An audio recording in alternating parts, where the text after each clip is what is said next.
Yes, Ivan Østvik here, project manager in Norled. Ivan, the cost of the hydrogen from Germany, it's simply too much, isn't it? And yet in Norway, they're not investing in requisite infrastructure.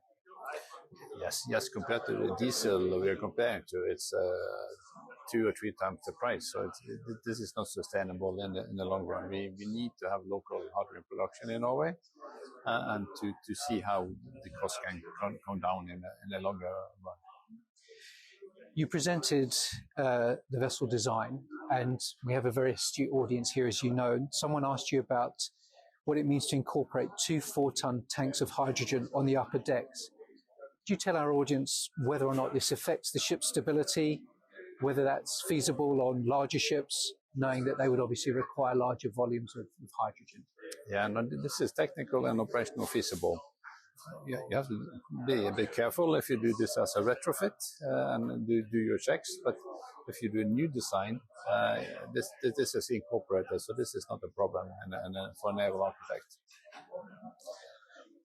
As you consider future prospects in this area, are you optimistic? Yes, I think liquid hydrogen is a very suitable fuel for shipping.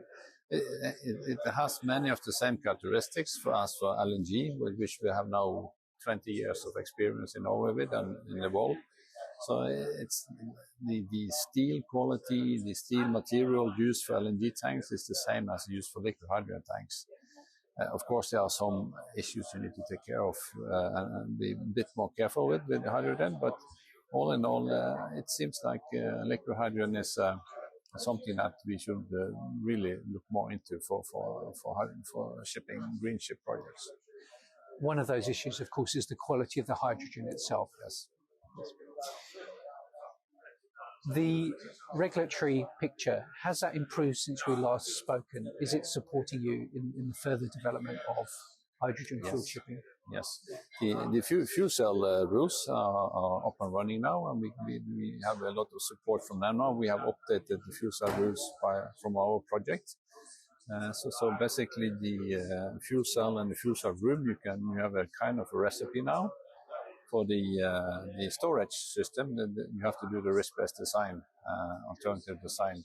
So it's a bit more work, but now with the experience and with the class and flag becoming, at least in Norway, more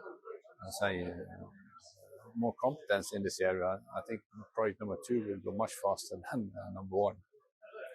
We did many polls during the course of the day. One of them asked, which part of the hydrogen supply chain is the biggest hurdle to hydrogen vessel adoption? How would you respond to such a question? Yeah, on the ship side, on technology, operational side, we are ready. Technology exists, fuel cells are there, number of storage systems are there.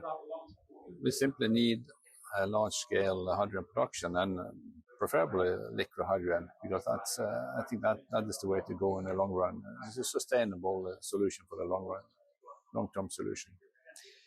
The technology is there. Is the financial community up to speed? Those investors, those all-important investors. Yes, I see. Not really. They are contemplating, and they are always comparing. And I think that is one of the issues why we are considering ammonia, methanol, and different e-fuels, different hydrogen, metal hydrates. People simply don't know what is the long-term solution and what to put their money on. So for the time being, there will be a case-by-case approach, and some investors believe in this and others in other solutions.